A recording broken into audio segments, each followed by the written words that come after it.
All right, all right. Come closer, my gorgeous little chaos crew. Yeah, you. The ones who can't hide what you are. The ones who walk in with that queen energy like it's a warning label. And you. Queen, stop with that hot smile. I'm serious. Stop. Because you don't smile like a normal person smiles. You smile like a match getting struck in a dark room.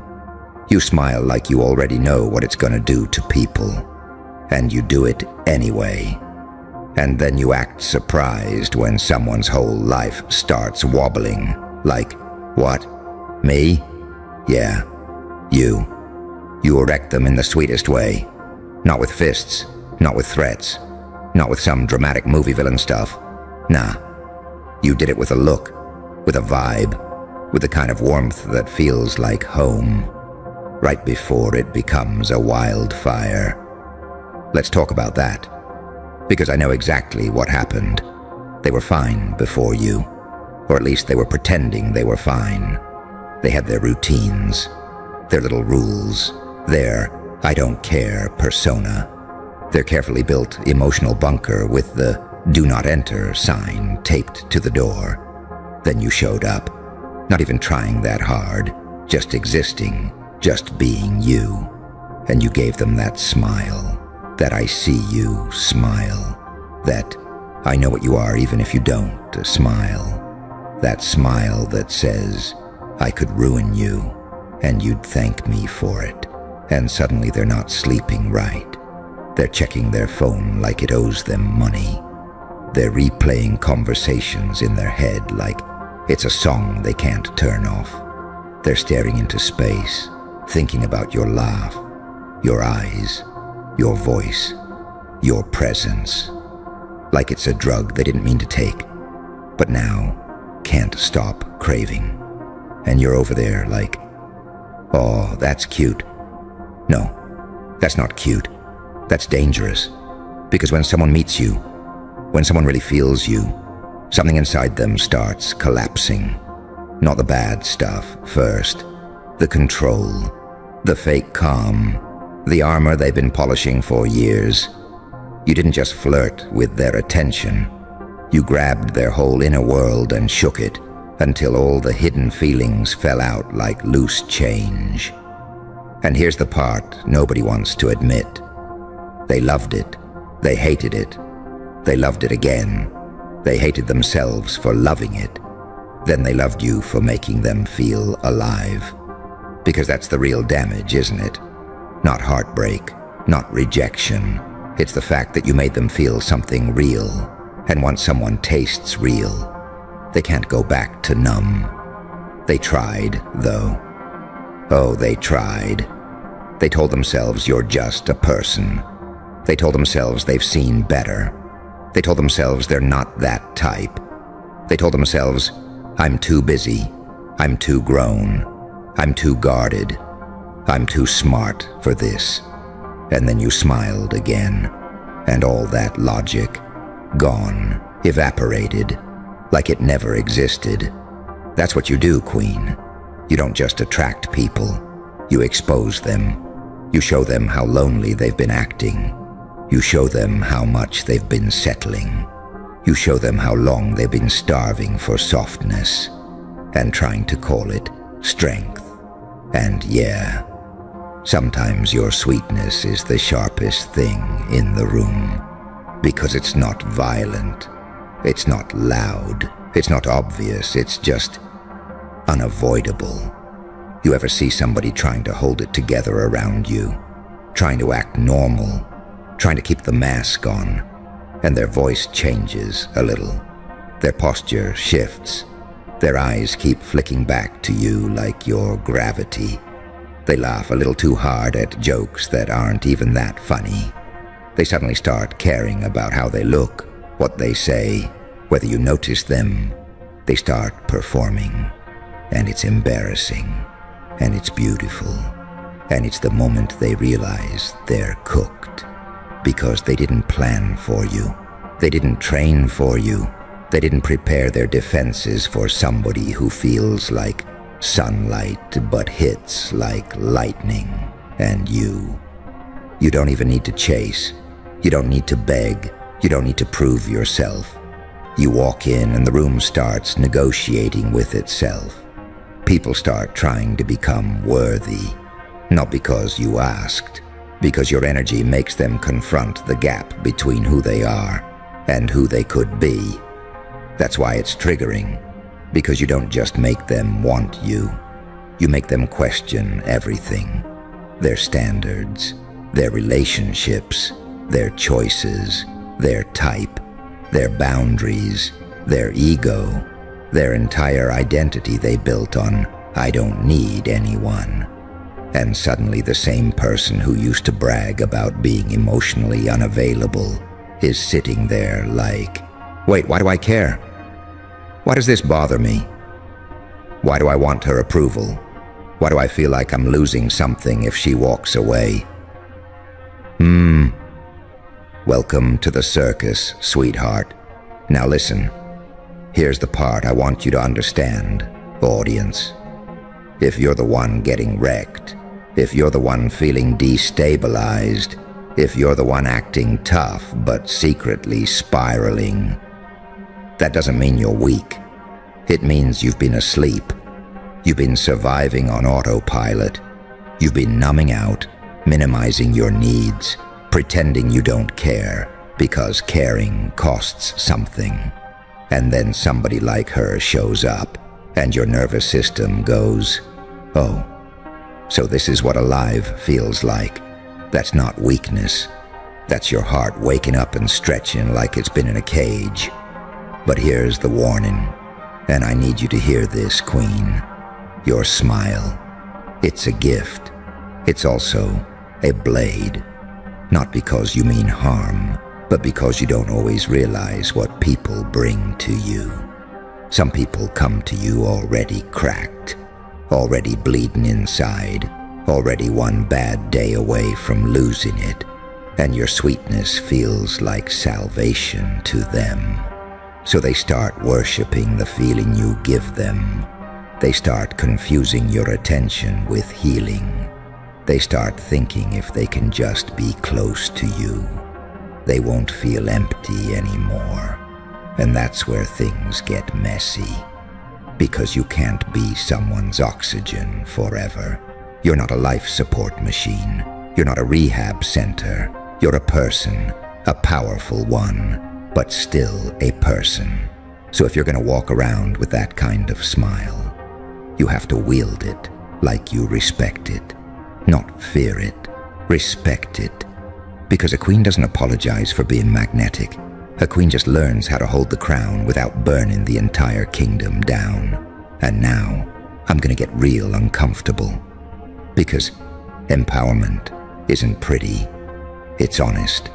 Queen, are you smiling because you're happy? Or because you know it works? Are you charming because it's who you are? Or because you're trying to stay in control?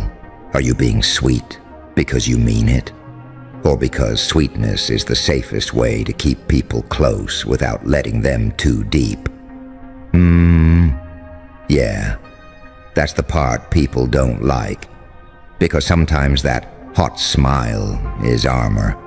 Sometimes it's a distraction. Sometimes it's a way to keep people hungry so they don't notice you're scared of being truly seen. And if that's you, if that hit a nerve, good. Because today is the day you stop playing small with big power. If you're the queen, then act like it.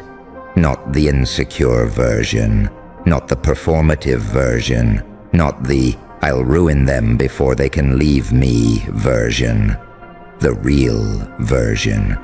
The one who knows her value doesn't come from how many hearts she can shake.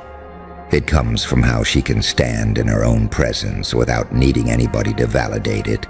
And for the ones who got wrecked by her, listen to me. Breathe.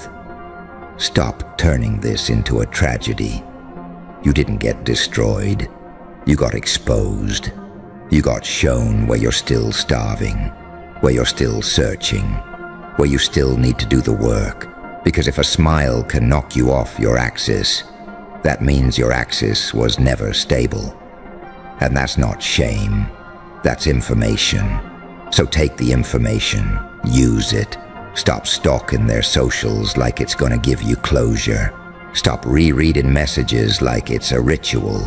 Stop building fantasies and then punishing yourself for not living inside them. Instead, get serious. Get in the gym. Get your money right. Fix your sleep. Clean your room. Handle your health. Call your friends back. Start the thing you keep putting off. Say what you mean. Mean what you say, because the most savage revenge is not bitterness. It's becoming so solid that nobody can shake you like that again, unless they actually earn it. And Queen, if you really are her, if you really carry that energy, then don't be cheap with it. Don't throw your smile around like spare change. Don't give people just enough to keep them addicted and then act confused when they crash. Don't play with devotion like it's entertainment. A queen doesn't need to wreck people to feel powerful.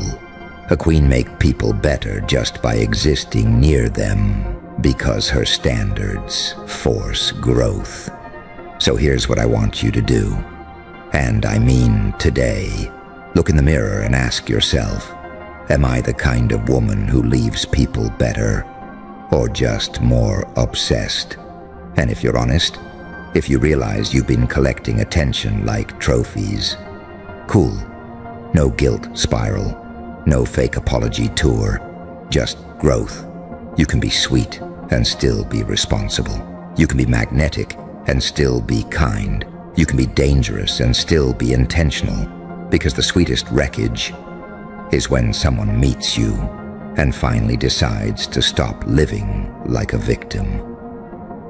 When your smile doesn't become their downfall, but their wake-up call. And for you, yeah, you, sitting there with your chest tight because this is hitting too close. Stop calling it love when it's really withdrawal. Stop calling it destiny when it's really attachment. Stop calling it she's perfect when you haven't even met the whole human behind the crown.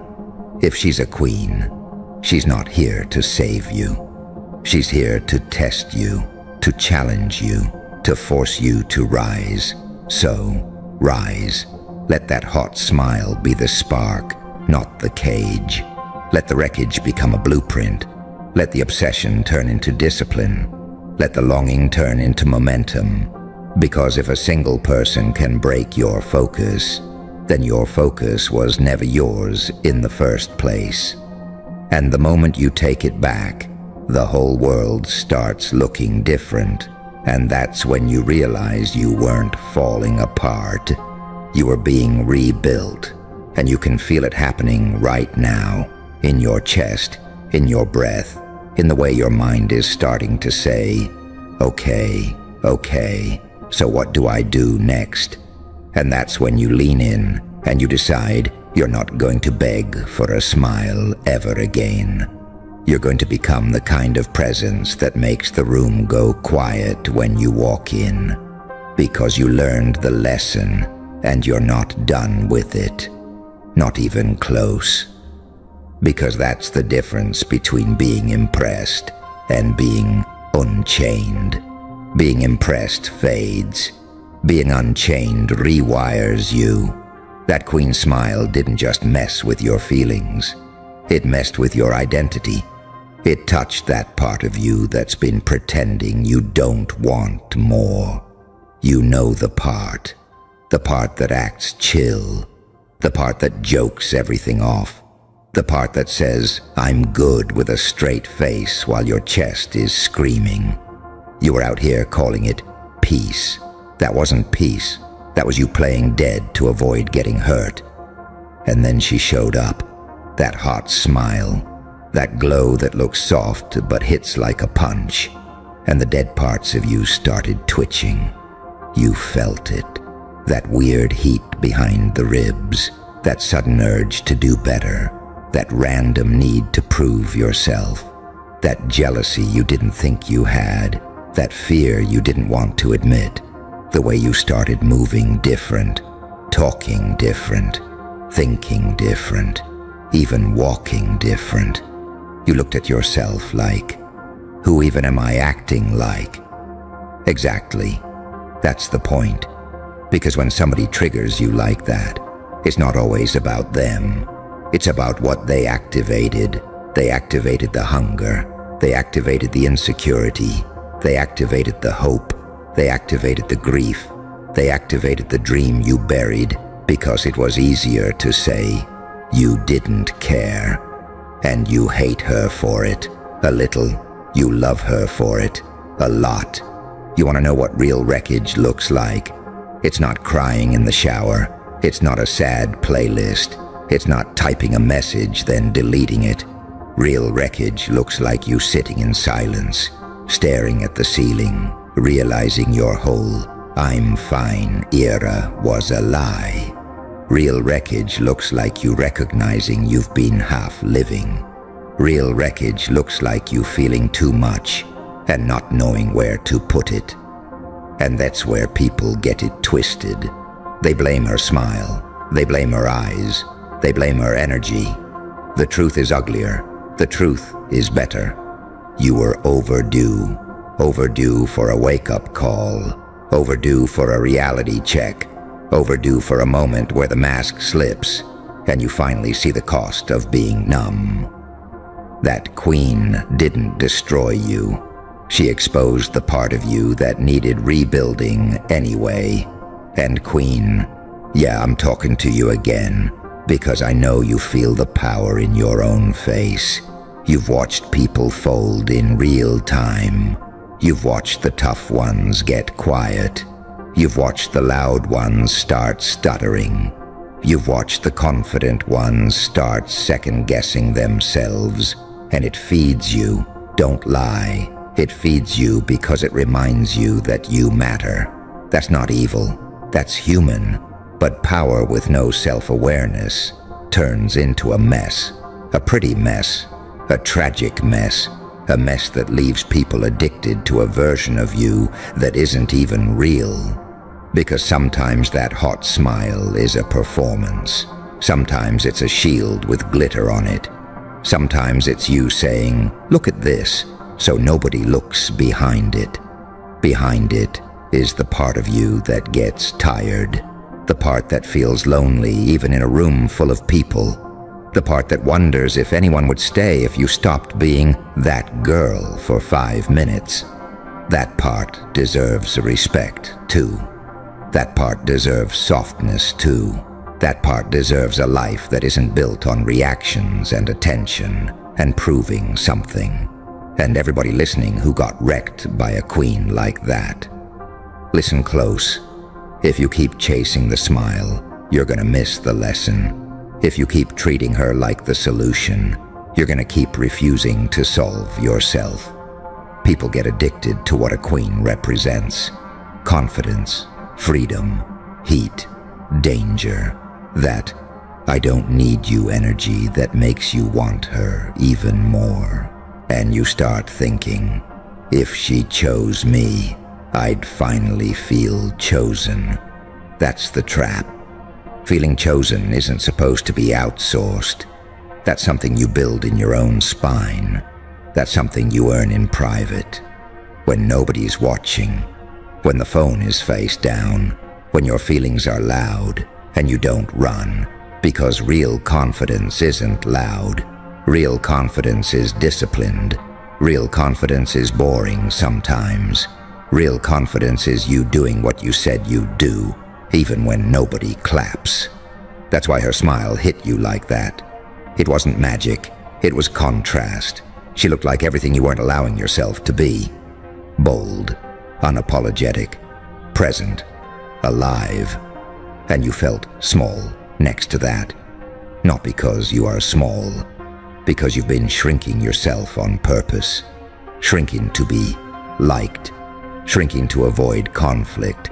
Shrinking to keep peace with people who never protected your peace in the first place. Shrinking because you got tired of disappointment. And she walked in like a reminder that shrinking is a choice. A slow one, a daily one. That's why it burns. Because the mind hates mirrors. The ego hates mirrors. The soul loves them. That's the Joker truth. People don't fear monsters. People fear seeing themselves. You saw yourself. You saw what you tolerate. You saw what you settle for. You saw what you avoid. You saw how you beg quietly without words. You saw how you pretend you don't need affection while secretly starving for it. And suddenly you're mad at her, at you, at life. Good. Anger is energy. Energy can be shaped. If you're sitting there feeling that heat in your gut, that itch under your skin, that I need to change something pressure, that's your body voting for a new life, a new standard, a new pace, a new you, and queen. If you're the one doing the wrecking, hear this without getting defensive. Being a queen isn't about collecting people. It's about collecting yourself. It's about saying what you mean. It's about not fishing for attention and calling it vibes. It's about not punishing people with distance just because closeness scares you. It's about not acting sweet and then disappearing like your softness was a prank. That hot smile, it's not the problem. The intention behind it is the whole game. If you smile to manipulate, people will break. If you smile from truth, people will grow. And the ones who got wrecked, stop romanticizing the wreckage. Stop calling chaos chemistry. Stop calling inconsistency mystery. Stop calling pain passion. A queen doesn't have to hurt you to be powerful. If she hurts you and calls it love, that's not royalty. That's insecurity wearing a crown. And if you keep chasing that, you're not in love. You're in a loop of hunger, a loop of fantasy, a loop of maybe today, a loop of waiting for a text like it's a life raft. That's not love. That's you abandoning yourself in slow motion. The fix isn't to hate her. The fix isn't to worship her. The fix is to take back your center. Take it back when you wake up and your first thought is her. Take it back when you reach for your phone like a reflex. Take it back when you start replaying moments and rewriting them into a movie that never happened. Take it back when you start thinking you need to become someone else to be enough. Enough is built. Enough is practiced. Enough is earned. A queen's smile can spark you. It can't carry you. And deep down you know that, because the moment you're alone, the truth shows up. The truth is quiet. The truth is heavy. The truth says, stop running. Stop running from the work. Stop running from the mirror. Stop running from the life you keep delaying. Because the wildest flex isn't being wanted by a queen. The wildest flex is being so solid that if she walks in smiling like fire, your heart doesn't collapse. Your mind doesn't beg. Your dignity doesn't leave your body. Your focus stays yours. Your goals stay loud. Your standards stay sharp. Your self-respect stays in the room. And you can look right back at that hot smile with your own kind of heat. The kind that says, you're not here to be wrecked. You're here to be real. You're here to be chosen by yourself first. You're here to move different, talk different, live different. And the next time you feel that old craving creeping up, you don't panic, you don't chase, you don't fold. You breathe, you steady, you hold your own gaze, you feel the pull, you feel the temptation, you feel the storm, and you stay standing like you were built for it. Like you've been waiting for this exact test, like you've got something in you that refuses to go back to sleep, refuses to go back to half-love, refuses to go back to begging for a smile. Because your life is bigger than a moment, bigger than a look, bigger than a crown, bigger than the sweetest wreckage. And the part of you that's waking up right now is getting louder, and it's saying, What's up, my beautiful little chaos makers? My certified, this is never gonna work, people. Yeah, you. The one with the idea that sounds so insane, even you had to laugh the first time you said it out loud. Welcome. You're exactly where you're supposed to be. Because today, we're talking about that moment. That moment where your insane as hell idea doesn't just work. It prints millions. And suddenly, the same people who treated you like a walking punchline are out here acting like they were your biggest fan the whole time. That part right there. That's where most people either level up or they fold. See, I want you to remember something. When your idea was just a messy note in your phone, they didn't believe in you. When it was just you, broke, tired, irritated, replaying the same doubt in your head at 2 a.m., they weren't cheering. They were smirking. They were watching. Like you were a free reality show. Like your struggle was entertainment. And the worst part, they didn't even have the guts to say it with their chest. They said it with little jokes, little comments, little concerned advice. Be realistic. Get a real job. Don't embarrass yourself. Who do you think you are? Oh, that's cute. Good luck with that. Cute. They called your destiny cute. And you kept going anyway. You kept building, rewriting, failing, rethinking, adjusting, learning stuff you didn't even know existed. You watched videos. You did research. You tested. You got humbled. You got ignored. You got laughed at. You got blocked. You got told no by people who didn't even read the full message. You took hits and kept moving, not because you were fearless, but because you were fed up. And let me say this real slow, so it sticks. They didn't doubt your idea because it was bad. They doubted your idea because it was you. Yeah, you. Because when people are used to seeing you in a certain box, they panic when you start building a door. They like you when you're predictable. They like you when you're small. They like you when you're humble, which is just a polite word for don't make me feel insecure.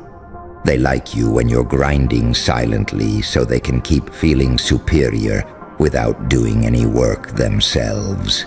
But the second you start moving different, the second you start talking like you mean it, the second you stop asking permission, oh, now it's you're doing too much.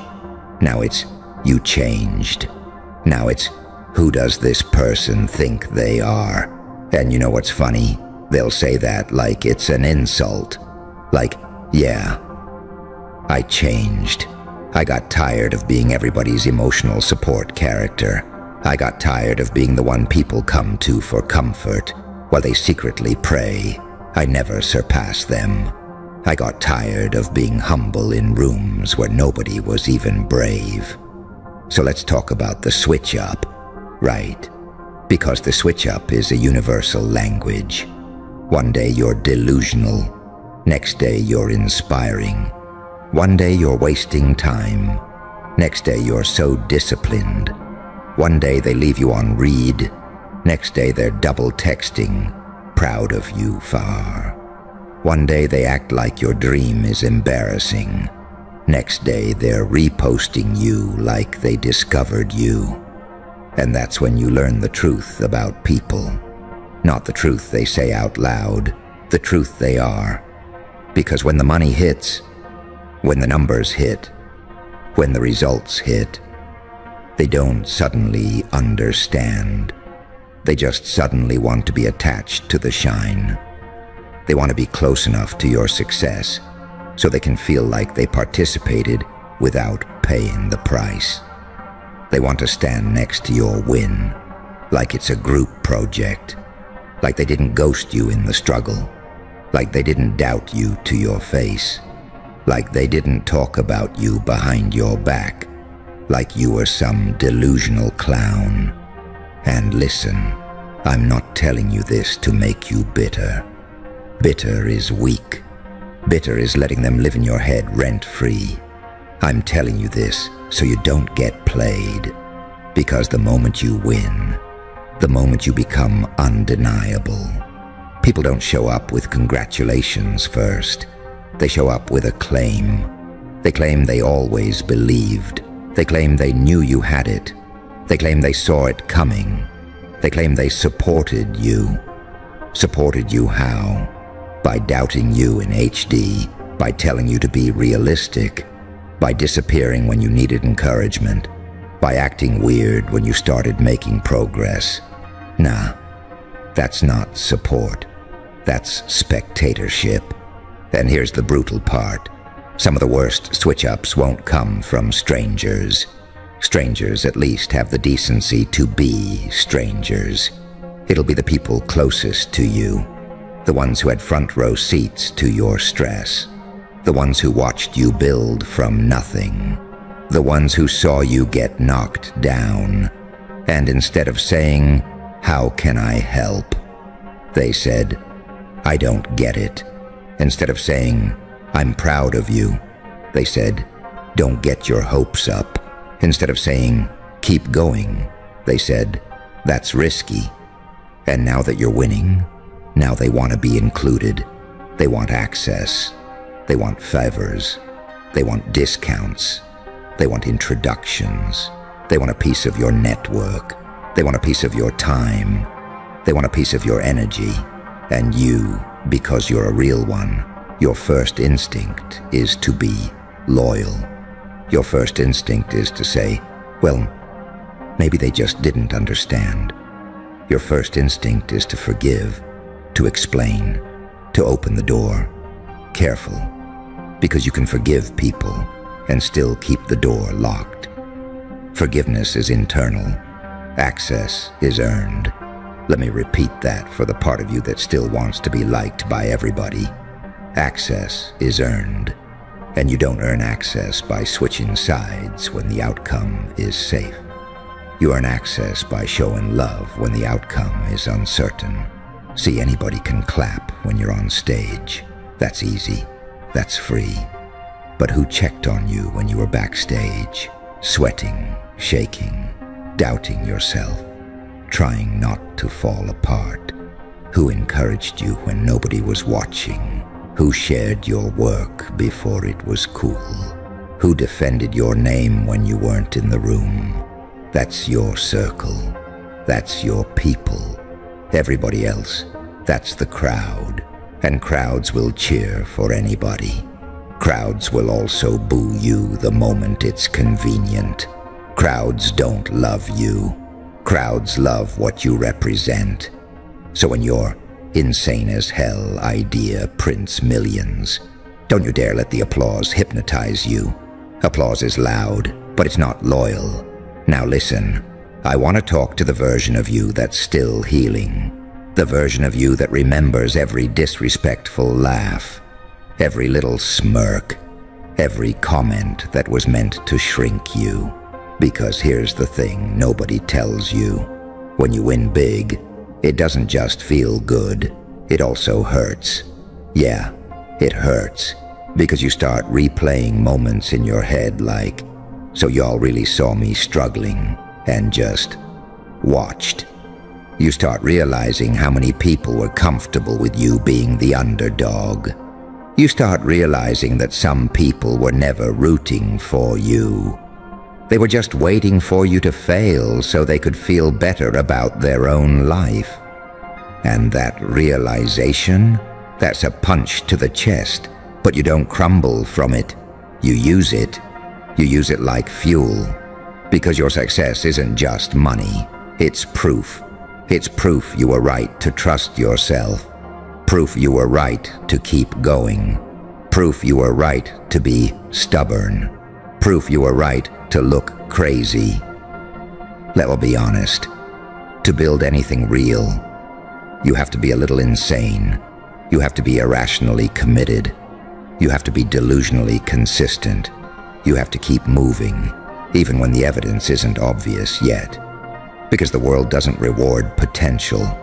The world rewards receipts. And you didn't get receipts by being normal. You got receipts by being obsessed, by being locked in, by staying up when everybody else was chilling, by working when your feelings were screaming, by showing up on days you felt like trash. That's not talent. That's not luck. That's war. And now that you've got the money, now that the numbers are up, I need you to understand something. This is the most dangerous time of your life. Not because you'll fail, because you might forget. You might forget how sharp you had to become. You might forget how disciplined you had to get. You might forget how you survived being doubted. And if you forget, you'll start letting people back in who never deserved you. So keep your standards violent. Violent standards, not violent behavior. Your standards, meaning strict, meaning non-negotiable, meaning if you bring chaos into my life, you don't get a seat at my table. Because here's what people don't get. When you elevate, your life becomes a target, not just for haters, for leeches, for manipulators, for guilt trippers, for people who want to drain your energy because they're allergic to building their own. They'll show up acting sweet, acting proud, acting supportive. But listen to the language. Watch the pattern. Do they celebrate you? Or do they immediately ask for something? Do they respect your time? Or do they act entitled to it? Do they acknowledge your work? Or do they talk like you got lucky? Do they treat you like a human or like an opportunity? Because some people only love you when they can benefit from you. And that kind of love is a contract. It expires the moment you stop giving. So don't confuse attention with connection. Don't confuse proximity with loyalty. Don't confuse I always believed with I stood beside you when it was ugly. Now, I know you. I can hear it already. You're thinking, okay, so what do I do with all this? Here's what you do. You stay dangerous. You keep your foot on the gas, not to prove them wrong, to prove yourself right again, and again, and again. Because once you do it once, you start realizing something terrifying. You weren't lucky. You were capable. And if you were capable of turning an idea into millions once, what else are you capable of? That's the question that scares people. That's why they tried to make you feel crazy. Because if you realized your own power, you stop needing their approval. And when you stop needing their approval, you become uncontrollable. You stop shrinking your goals so other people can feel comfortable. You stop explaining your vision to people who don't even respect you. You stop begging for support from people who only support what's popular. You start moving like a problem. And yeah, they'll call you arrogant. They'll call you cold. They'll say you think you're better than everyone. No, you're just better than the version of you that used to accept crumbs. You're better than the version of you that used to tolerate disrespect. Better than the version of you that used to over-explain. Better than the version of you that used to chase validation like it was oxygen.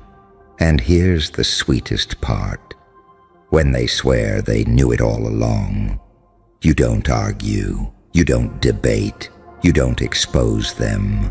You just smile. Because you know what they're really saying. They're saying, I misjudged you. They're saying, I underestimated you. They're saying, I didn't have the courage to believe in something I couldn't see yet. They're saying, I only respect results. And that's fine. Let them be late. Let them be confused. Let them rewrite history to protect their ego.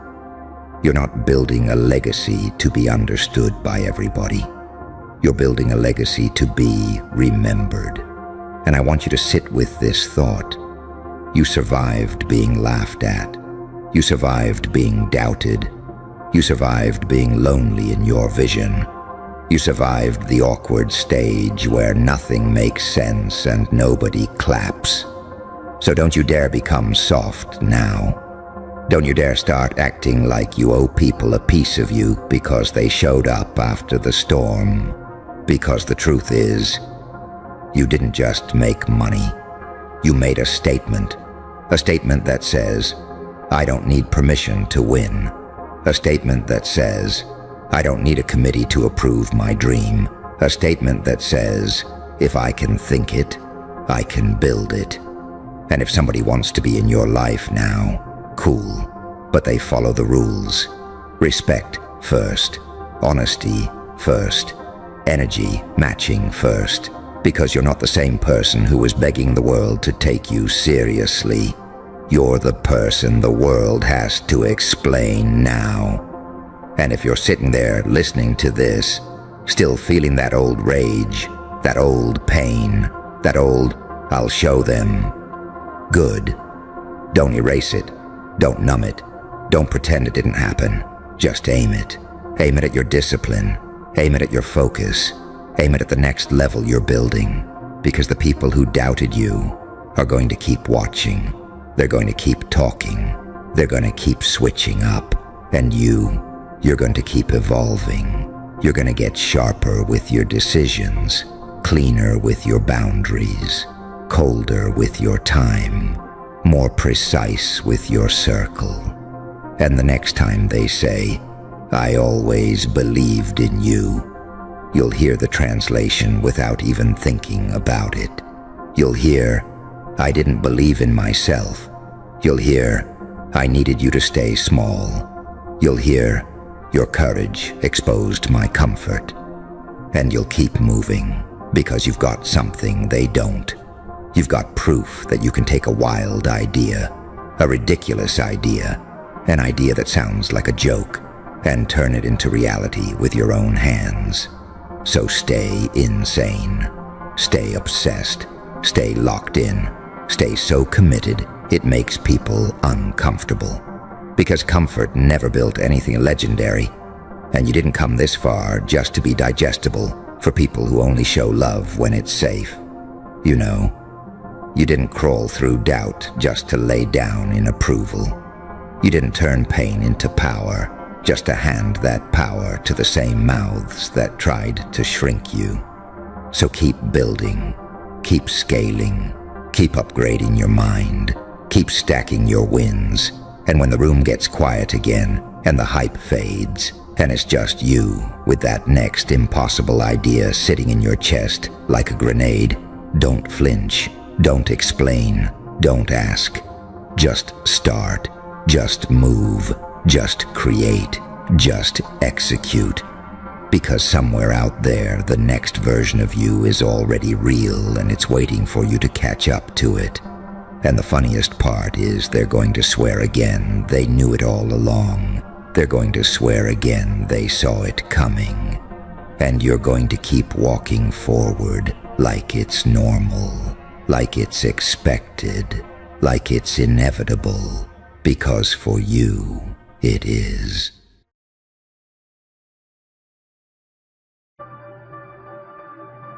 Hello, my crew. The one who got called crazy so many times you started to believe it. Come here, lean in for a second, let's talk. Because today, something shifted in your universe. Someone finally picked up the puzzle pieces everyone kept stomping on, and they put them together. Proof, receipts, evidence, whatever you want to call it. You weren't crazy, and now, they're coming for your justice. You remember how it started, right? You spoke up. You said something's wrong here. And what did they do? They laughed. They rolled their eyes. They said you were overreacting, too sensitive, dramatic. They slapped labels on your forehead like name tags. paranoid, unstable, bitter. You were the only one in the room smelling smoke, while everyone else insisted, "No fire here, you're just imagining it." You said, "They're lying." They said, "You're confused." You said, "This is abuse." They said, "You're making it up." You said, "I saw what happened." They said, "You need help." And little by little, that's the part that really hurts, isn't it? You started to wonder, wait, am I crazy? You replayed every conversation at 3 a.m. You stared at the ceiling, rewriting history in your head, trying to figure out where you went wrong. You wrote paragraphs you never sent. You typed, deleted, typed again. You cried in bathrooms so nobody would see. You practiced being chill, being less much, being smaller, just to survive another day around people who built their comfort on top of your doubt. They were building a whole mansion on your silence. And here's the sick part. They didn't just ignore you. They performed innocence. They put on that "I care about you" face. They told others, "I'm really worried about them. They're not okay mentally." They spun this little narrative where they're the hero who tried their best, and you're the ungrateful, unstable villain. Gaslighting. That word doesn't even feel big enough for what they did to you. They didn't just mess with your mind. They tried to rewrite your entire reality. And you sat there, questioning your own memory like it was a glitchy video you couldn't fully trust. But here's where it gets interesting. Because while they were running around, smiling in public and stabbing in private, someone else was watching. Someone else was paying attention to the things everyone dismissed. Someone else took screenshots, saved voice notes, remembered dates, details, timelines. Someone noticed the way their stories never lined up. The way they slipped up when they thought nobody was paying attention. The way your version stayed consistent, even when you were shaking, even when you were exhausted, even when you had every reason to just shut up and move on. And that person, yeah, that someone, they finally said, "No, they're not crazy. I can prove it." You know what that moment is? That's your reality snapping back into place. All those times you stared at yourself in the mirror asking, maybe I really am the problem. All those breakdowns you had in secret, so yet still seem functional in front of everyone else. That moment just walked in the room like, nope, you were right. They were wrong. And that hits deep, doesn't it? Because you didn't just lose arguments. You lost years of self-trust. You lost friendships that chose the easy story over the true one. You lost sleep, appetite, confidence. Maybe you even lost pieces of your career, your family, your sanity. You swallowed so much disrespect just to keep the peace that it started to taste normal. Let me ask you something ugly. How many times did you apologize for things that weren't your fault? How many times did you text, "I'm sorry if I misunderstood," when deep down, you knew you didn't misunderstand a damn thing? How many times did you walk away from a conversation thinking, why does it always end with me feeling like the villain?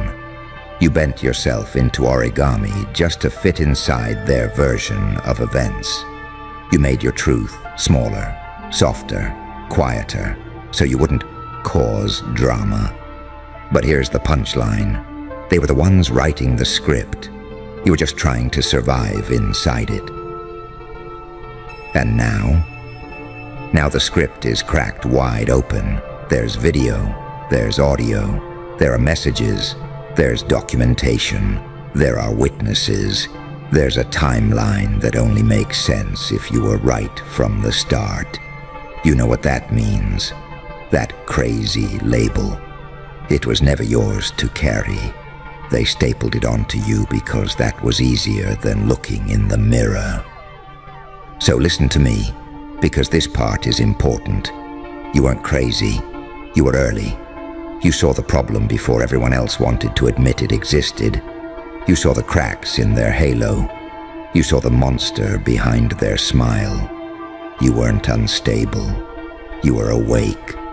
And awake people are dangerous in a world that runs on lies.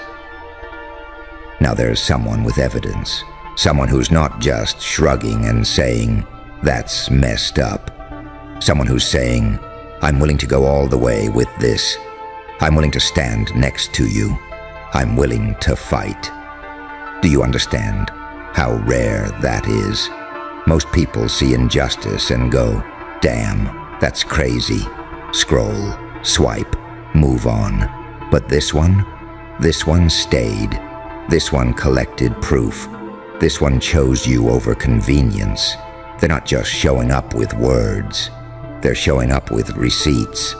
And now they're coming for your justice. But here's the twist. Justice isn't just them getting caught.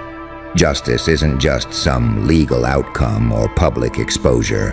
Justice starts inside you, because for so long, you internalized their version of you.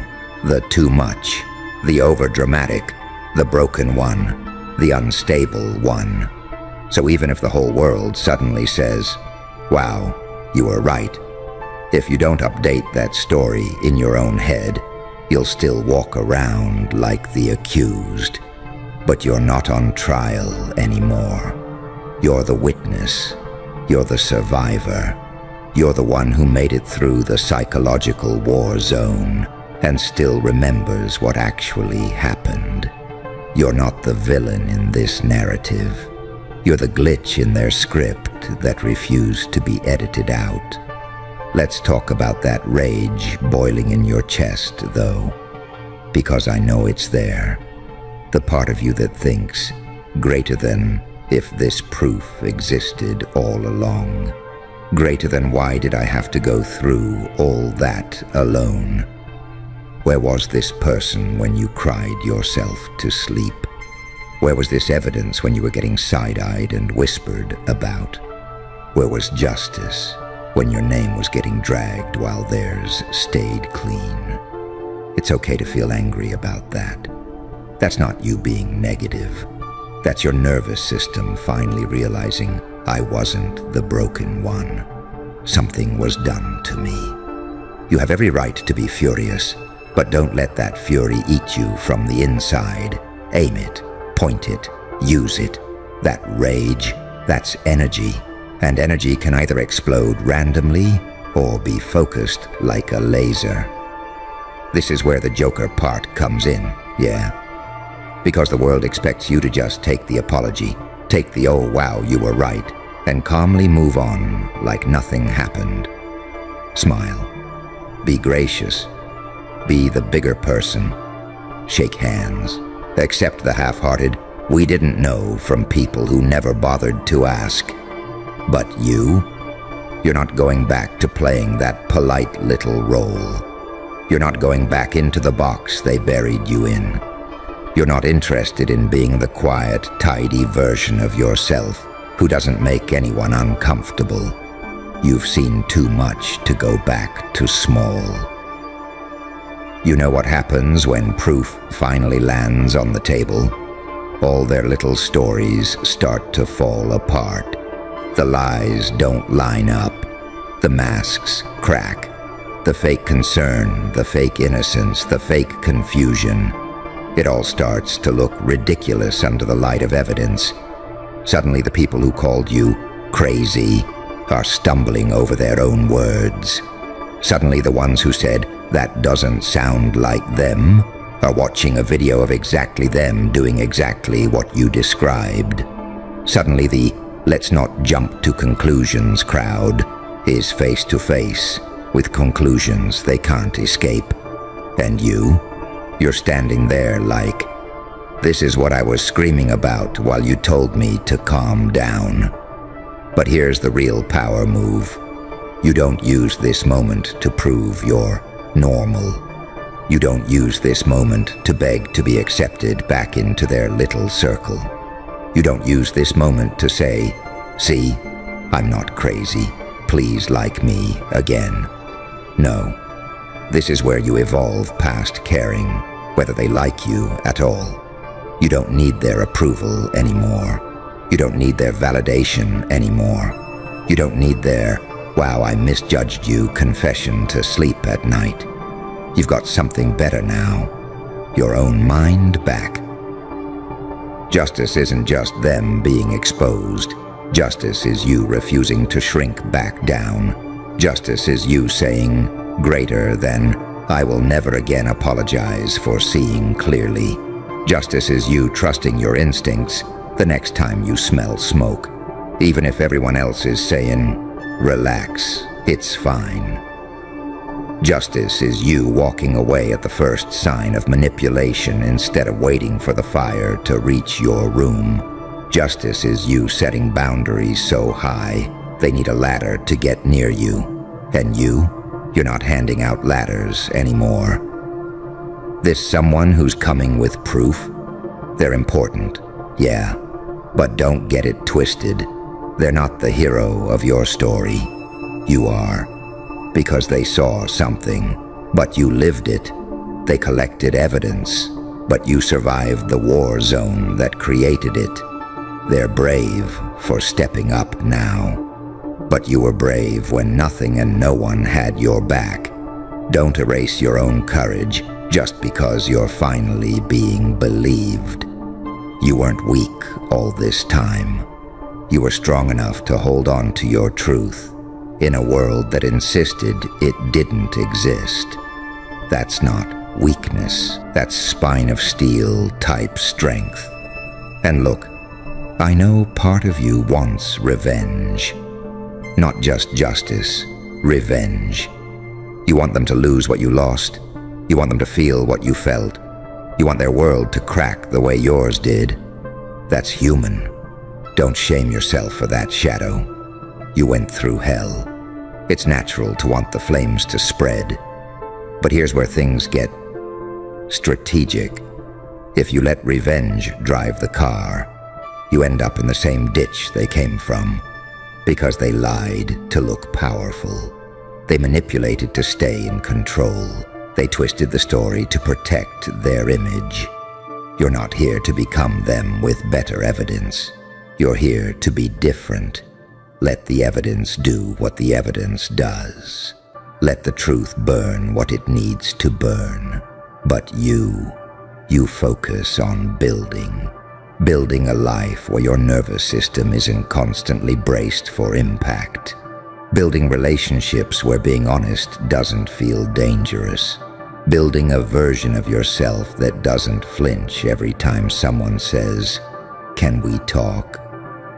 Think about who you are now compared to who you were before they did all this. Back then, you still thought everyone had good intentions. You gave benefit of the doubt like candy. You ignored red flags because you didn't want to be negative. Now, you read energy. You catch patterns. You notice contradictions. You hear what people don't say. You're not naive anymore. And yeah, that hurts. But it also protects you. You're sharper. You're wiser. You're less easily fooled. That's part of your justice, too. You're harder to break now. So this is what I want you to do with this moment. When you hear, "We have proof," when you see the screenshots, the recordings, the files, I want you to let something inside you unclench. You've been holding your breath for years. You've been living in defensive mode, constantly asking, "Am I overreacting? Am I making this up? Is it really that bad?" Let this moment answer that.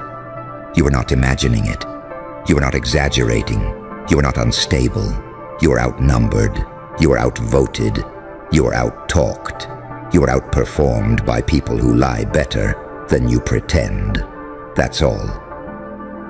From now on, when your gut speaks, you don't argue with it. You don't gaslight yourself on their behalf. If something feels off, you don't need a full courtroom of witnesses to justify walking away. You've already lived the consequences of ignoring your intuition. You don't need another round. And remember this, someone stepped up for you now because somewhere, deep down, you never fully abandoned yourself. You may have doubted, you may have broken down, you may have gone quiet, but you never completely erased your truth. And that small, stubborn part of you, the one that kept saying, "No, I know what I lived through," that part attracted the person who finally said, "I see it too, I've got your back." That's your spirit refusing to die. That's your mind refusing to be rewritten. You held on long enough for the proof to catch up. So yeah, they're coming for your justice. They're coming with evidence. They're coming with your name cleared. They're coming with everything they need to dismantle the lie that almost destroyed you. But you're coming for something bigger. You're coming for your power, your voice, your self-respect, your peace. You're coming for a life where you don't twist yourself into knots, trying to be believable to people who are committed to misunderstanding you. You're not here to convince anyone anymore. You're here to be, unapologetically, honest, sharp, aware, uncomfortable for liars, a walking reminder that the truth can survive being ignored, denied, mocked, and buried. Because look at you. They tried to make you doubt your own mind. And you're still here. You're still here. And that alone ruins their whole script. You were supposed to fold. You were supposed to shut up, disappear, maybe even self-destruct a little. You were supposed to turn on yourself so hard that they never had to face what they did. Instead, you're sitting here, listening, breathing, with your mind slowly clicking back into place. That scares them more than any screenshot on Earth. Because think about it for a second. They didn't just attack your story. They tried to assassinate your sense of reality. And a person who gets their reality back, they don't go back to regular programming. You walk through psychological warfare with nothing but your gut and sheer stubbornness, and somehow you still came out with a pulse and a memory. That alone already makes you different from the version of you they thought they were breaking. You know those people who say, "It wasn't that deep." Yeah, it was that deep. It was deep when you started doubting your own memory. It was deep when you stared at a text thread and thought, "Did I imagine the tone?" It was deep when you felt insane for reacting to something that was actually insane. It was deep when your body flinched before your brain could explain why. Every time they brushed off what hurt you, a part of you learned, "My pain doesn't matter." Every time they twisted what happened, a part of you learned, "My perception can't be trusted." Every time they acted like you were extra, a part of you learned, "Maybe I'm broken." You didn't just lose trust in them, you lost trust in yourself. And that's the part that hits hardest when the evidence finally shows up. Because when someone comes in with proof, saying, "You were right," you're not just thinking, "Wow, they were lying." You're thinking, "I've been carrying their lie inside my head for years." That's why your hands shake. That's why your chest feels weirdly tight and hollow at the same time. That's why a part of you wants to cry and laugh and scream all at once. Your nervous system is trying to reboot after being gaslit into blue screening. You were running corrupted software the whole time, their voice, disguised as your inner critic. You're dramatic. You're unstable. You're the problem. It talked in your voice, but it wasn't yours. And as soon as proof shows up, there's this tiny electric moment where it glitches. That voice stutters. It goes, wait, what if I'm not the problem? That's the moment I'm interested in, because that's the doorway. You know what really messes them up? Not the evidence itself, not the messages, not the recordings. It's you, refusing to collapse when their mask finally slips. They expect you to be either completely destroyed and useless or bloodthirsty and reckless. Both of those make you easy to dismiss. If you're a wreck, they point and say, see, unstable.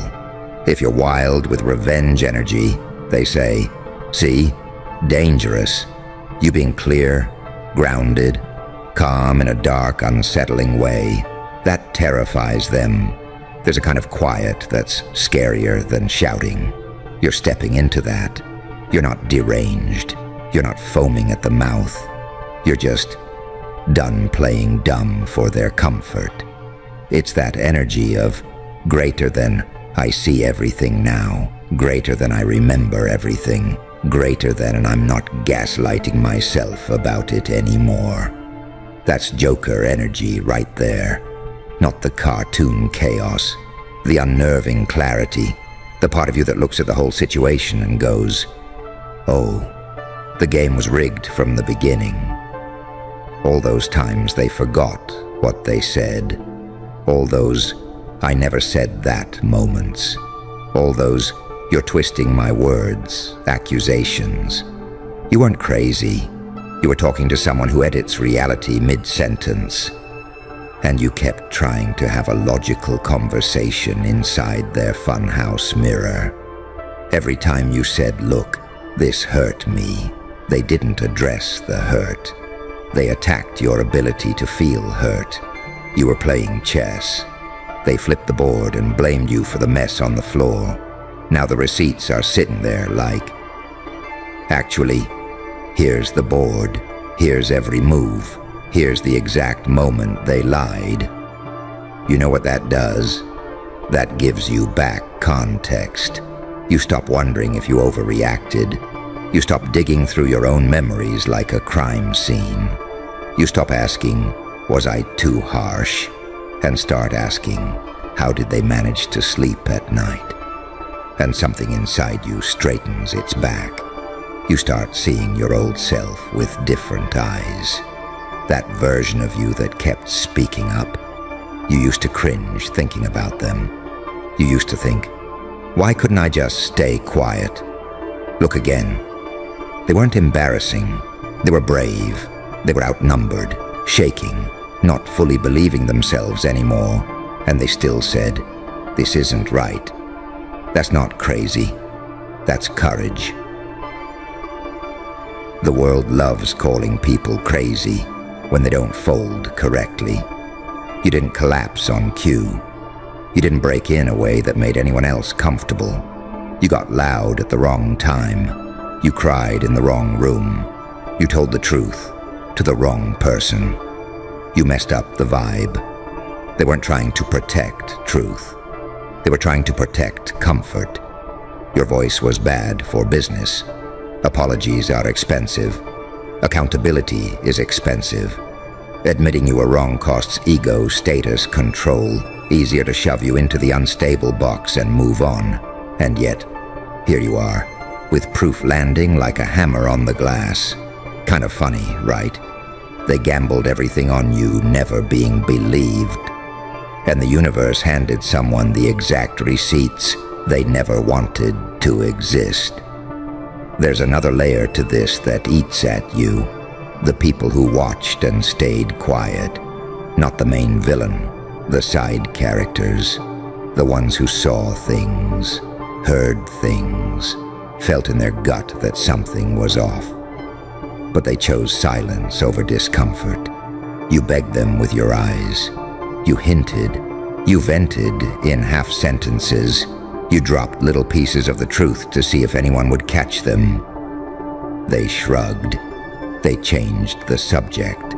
They said, yeah, that sounds rough, and went back to their life. and you felt abandoned by people who technically didn't do anything. That didn't do anything is exactly the problem. Silence is never neutral. It always tips the scale toward whoever has the most power. You were screaming underwater while they stood poolside saying, "I don't really want to pick sides." And now evidence is here, and suddenly people want to act shocked. Wow, I had no idea. It didn't seem that serious. If I'd known it was that bad. You did know. You just didn't want to get your hands dirty. And yeah, that stings. It makes your chest feel weird. All right, listen up. Hey, you. Yeah, you. The one who thought they were just making a small change, just leveling up a little bit. Just trying to become a slightly better version of themselves. Welcome. Welcome to the level of life where a tiny upgrade in you causes a 9.9 earthquake in everybody else's fake confidence. You leveled up one rank, and suddenly 50-plus silent haters are holding onto their emotional furniture like the building is coming down. And you're standing there confused like, "Bro, I just started taking myself seriously. Why is everyone acting like I detonated a nuke?" Let me spell it out for you. You didn't just level up. You broke the script. For years, you've been the character they counted on to be predictable. The one who doubts themselves. The one who apologizes for existing. The one who makes themselves smaller so everyone else can feel big. You were the background character in your own life, and they got very comfortable with that. They built entire stories in their heads. I'm ahead of you. I'm more stable than you. I'm smarter, more disciplined, more put together than you. And then one day, you woke up and said, "Nah, I'm done playing the extra in my own movie." You leveled up one rank, just one. You started actually doing the work. You stopped explaining everything. You posted that win, that project, that transformation, that new mindset. And boom, every silent hater in a 50-mile radius felt the ground under their ego split open. Here's the part nobody tells you. It's not the level you're at that scares them. It's the direction you're moving in. They're not panicking because you're better than them right now. They're panicking because, for the first time in their life, they see where you're heading. They see the slope. They see the trend line. They see the graph of your life finally turning upward instead of flatlining. And they know, if you keep going like this for 6 months, 1 year, 3 years, they're done. Their illusion of being ahead of you is over. So what do? They start shaking, not on the outside, of course. No. They're too unbothered for that.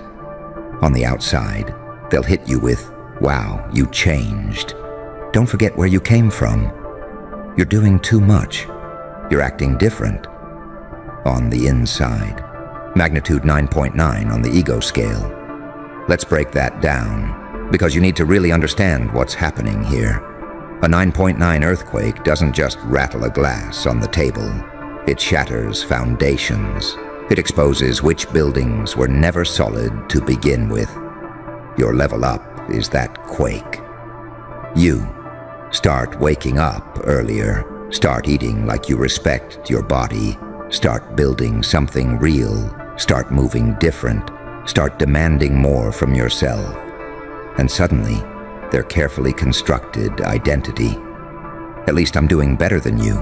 At least I'm not as lost as you. Starts to crack. They're not mad at what you did. They're mad at what it means. It means their excuses are now naked. It means their laziness has a spotlight on it. It means their whole, "I could if I wanted to" fantasy just got exposed as a lie.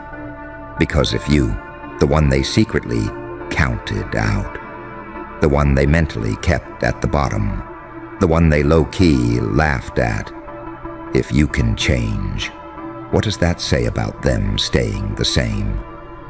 You know what's really wild? Some of those 50-plus silent haters aren't even bad people. They're just scared people. Scared of effort, scared of pressure, scared of looking in the mirror and realizing, damn, it was me. It was always me. So instead of fixing themselves, they try to shake you back down to their level. They'll do it so subtly, a joke with a little sting in it, a concerned comment disguised as care, a backhanded compliment, an eye roll. When you talk about your goals, you're not imagining that energy shift. You're not too sensitive. You're picking up on seismic waves from an ego that just had its foundations tested. And here's where it gets dark for a second. You were never supposed to wake up. In their story, you were supposed to play. The one who never quite made it. The one who always needed help. The one everyone could feel superior to. You were their emotional safety net. As long as you stayed below them, they never had to question their effort, their habits, their discipline. You were there, at least. At least I'm doing better than you. Then you started leveling up. You started reading. You started grinding. You started saying no. You started acting like your future actually matters. And suddenly, their at least is gone. Now they're just them. No comparison, no crutch, no easy reference point. Just them. And the reality they've been running from. That's why your upgrade feels like violence to them. Let's talk about you, though.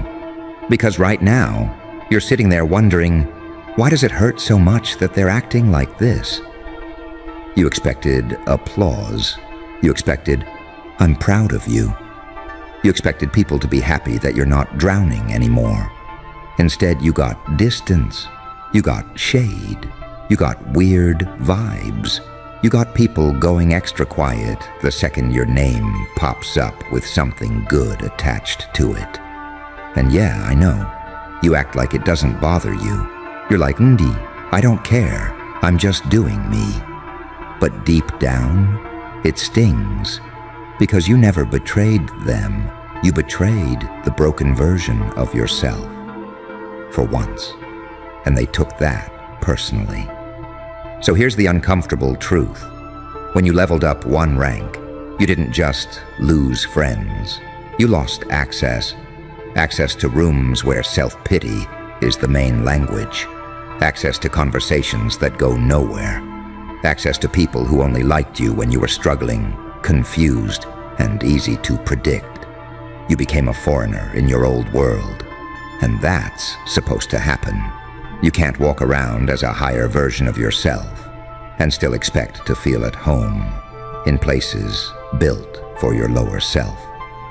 You can't upgrade your operating system and still run in environments that were designed for lagging, glitchy, insecure you. But here's the thing. You keep trying to. You still try to sit at those tables. You still try to over-explain your growth. You still send screenshots of your progress, hoping they'll get it. They won't. They can't.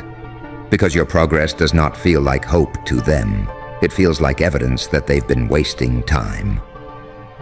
So what do you do with 50-plus silent haters shaking at 9.9 on the ego scale? You don't lower the magnitude. You stop trying to make your growth softer so it doesn't scare anyone.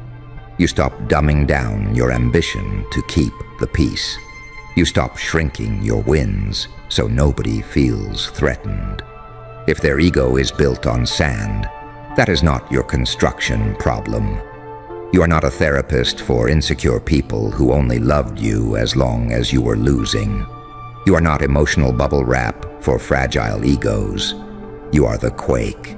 You are the aftershock. You are the proof that greater than if I change, everything around me has to either adapt or collapse. Let's get really real for a second. Think about everything you've survived, every breakdown, Every moment you thought, yeah, this is it, I'm done. But you're still here, still breathing, still capable of more. And these people? They're losing their minds over you reading books, going to the gym, working on your craft, setting boundaries, not replying instantly, not going out every weekend. Look at the contrast. You wrestled with real demons. They're wrestling with you, not answering a text right away. You almost quit on life. They're pressed because you're posting gym selfies and business updates. You bled for this level. They complained for their comfort. You really think you should feel guilty about this? You really think you should apologize for making it out of the version of you that they were banking on staying stuck? No. You don't apologize for healing. You don't apologize for evolving. You don't apologize for waking up. You let their discomfort be the tuition they pay for underestimating you. And yeah, it's going to feel lonely sometimes. Not because you're alone, but because you're no longer surrounded by noise that matched your old chaos. Silence feels scary when you're used to people constantly validating your smallness. But hear me, this loneliness you feel right now, this gap between who you were and who you're becoming, that's not emptiness, that's space. Space for real ones, space for people who clap when you level up, not collapse. Space for those who feel inspired by your growth, not threatened. The fake ones needed the old you. The real ones are waiting for the next you. Right now, you're stuck in the in-between, and it's tempting to go back, to shrink a little, to talk smaller, to move slower, to dim the light just enough so everyone stops getting so triggered. But every time you shrink, you feel it. That sick feeling in your chest, like you just betrayed someone important. That someone is you, the future you, the one watching you from 5 years ahead like, please don't go back, we're so close. Let them shake, let them send weird energy, let them have group chats where your name is the main topic. Let them scroll your page more than they scroll their own progress. You know what that means. It means they believe in you, not publicly, of course. They'd rather choke than admit it. But deep down, their obsession is a twisted kind of respect. People don't stalk what they don't feel threatened by. They don't analyze what they don't secretly admire. If your name lives rent-free in their heads, that means your growth is louder than their comfort. You think they're not watching your every move. They see it. They see every change, every step, every uncomfortable thing you do that they're too scared to try. And it forces them to choose, grow or hate. Most of them will choose hate. Not because you did something wrong, but because hate is cheaper than effort. So here's what you're going to do moving forward. You're going to start acting like this level up is just the beginning, not the final form. You leveled up 1 rank. That's cute. You think this is the final shockwave? No. This is the warning tremor. The real quake hits when you stay consistent for 1 year. Build something that actually generates money, stability, and freedom. Turn discipline into identity. Become emotionally calm, unshakable, hard to manipulate. Stop explaining your standards and just enforce them. You think a 9.9 ego quake is bad now? Wait until they watch you become the version of yourself that doesn't even flinch at their absence. Wait until they realize they're not just out of your circle, they're out of your mind. No bitterness, no revenge, just distance. That's the part that'll break them. Not your glow up, not your success, not your body, not your mindset. The fact that one day they won't even have the power to shake anymore because you won't be standing anywhere near their fault line. You are not here to keep earthquakes small enough so fragile structures don't fall. You are here to force the truth out of people. Your growth forces them to reveal who's genuinely rooting for you, who's quietly competing with you, who only liked you when you were manageable. So when they show you where they stand, believe them. Stop begging for support from people whose entire identity is built on you never figuring it out. Stop trying to prove your heart to people who already decided to villainize you the second you stopped being convenient. They needed you weak. They needed you confused. They needed you doubting yourself. Because as long as you were busy fighting your own mind, you weren't a threat to theirs. Now you're focused. Now you're intentional. Now you're dangerous. Not hurt people dangerous. Not revenge dangerous. Dangerous because you are finally becoming the one person they never expected you to become. Someone who walks away and never looks back. So yeah, you leveled up one rank and 50+ silent haters started shaking like the world was ending. But deep down, you know the truth. For you, this is the world finally beginning. Because here's something you haven't fully admitted yet. You were scared of this version of you, too. You were scared of being the one who actually changed. You weren't just afraid of failing. You were afraid of what happens if it actually works. Because if it works, if the gym actually transforms your body, if the late nights actually build that business, if the boundaries actually get enforced, if the discipline actually sticks, then you don't get to hide behind, "I just never had the chance" anymore.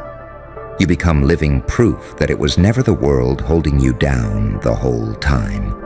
It was the weaker you, the version of you that talked a lot, scrolled a lot, dreamed a lot, and moved just enough to stay tired, but not enough to change. And you already know that version of you was real. The one that said, "I'll start Monday. I'll focus when my life calms down. I'll do it when I'm in the right headspace." Meanwhile, entire years were bleeding out of your life while you were waiting for some mythical, perfect moment that was never coming. Then something snapped. Maybe it was a bad day. Maybe it was a heartbreak. Maybe it was just an ugly realization that nothing was going to rescue you. You reached that mental point where you were like, "I'm either going to rot here or I'm going to scare myself into motion." And yeah, your level up looks small from the outside. People see the workout, the book, the online course, the early alarms, the quiet grind. They don't see what it took emotionally to finally stop lying to yourself. Because that's the part that changed everything. You stopped telling yourself bedtime stories. You stopped saying, "I'll get serious later." You stopped saying, "This is just a phase." You stopped saying, "I'm trying." You replaced all of that with, "I'm doing this, period." And that version of you terrifies people who still live off the soft, comfortable lies they whisper to themselves every night. You stepped into that mindset where you started treating your life like an actual mission instead of an accident. You started tracking your habits. You started owning your choices. You started calling yourself out in your own head. That's the stuff nobody sees. That's the real quake. Think about how many times you wanted to slide back. You had those days where your body was like, "Yo, can we go back to the old settings? This new update hurts." You had mornings where your alarm went off and every cell in your body screamed, "Just sleep. It doesn't matter. No one's watching." You had moments where the old vices whispered at you, "We'll make the pain go away. Just come back for a bit." And still, you pushed. Still, you dragged yourself through it. Even when it was sloppy, even when it was ugly, even when it was half done and half-hearted and imperfect. You need to give yourself credit for that. Because that's where the real strength is, not in the sexy "I'm a whole new person now" part. In the messy part, where you're still fighting your own reflexes. Meanwhile, those 50-plus silent haters, they don't see that part. They think your level up is some aesthetic choice. They're like, oh, you're acting brand new. Nah, you're not acting. You're overwriting. You rewired your habits. You rewired your standards. You rewired what you're willing to tolerate from yourself and everybody around you. And that's exactly why they're shaking. Because once you prove to yourself that you're capable of this much rewiring at this level, you know you can go so much further. Once you realize, damn, if I can do this, I've been playing way under my real capacity. The whole game changes. You stop asking, can I? And you start asking, how far am I actually willing to go? And that question right there is lethal to anyone who wanted you predictable. Take a second and picture this. The same people who gossip about you, who lurk on your stories, who don't like your posts, but watch every one of them. They go to sleep at night and replay your progress like a highlight reel. That thought you get in passing, that little, are they watching me? Yeah, they are. They might not comment. They might not say congrats. They might not pick up the phone. But your evolution is living in their head. It's in their comparisons. How are they doing all that and I'm still stuck? It's in their little digs. Must be nice to have time for all that. It's in their deflection. I could do that if I wanted to, I just don't care about that stuff. They do care. They care enough to build entire narratives to protect themselves from the one simple reality. You cared enough to act. They cared enough only to talk. And it burns. You can almost feel it when you walk into certain rooms. The energy shifts a little. The smiles are half a second late. The hugs feel lighter. The eye contact drops when you talk about your goals. That's the quake you're picking up. That's not your imagination. That's not paranoia. That's the vibration of people realizing, damn, they weren't supposed to get this serious. You've got to understand something brutal here. People don't hate that you changed. They hate that you proved they could have changed too. Your consistency exposes their comfort. Your discipline exposes their distractions. Your progress exposes their procrastination. You start saying no to the same things you used to say yes to.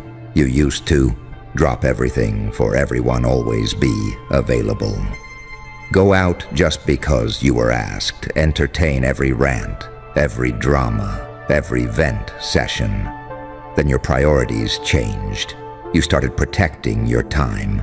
You stopped doing 5-hour calls that go nowhere. You stopped saying yes when your soul was screaming no. And of course, they're going to feel that. To them, it looks like you switched up. To you, it feels like I stopped bleeding out energy on people who never refilled me. They don't want to accept that version because it makes them face their own lack of boundaries, their own need for attention, their own addiction to wasting time. There's another layer to this that stings a bit. Some of those silent haters are people you once begged to believe in you. You tried to show them your vision. You sent them screenshots. You talked about your plans. You gave them front row seats to your dreams. And they shrugged. They laughed. They said, "We'll see," or "Just don't get your hopes up."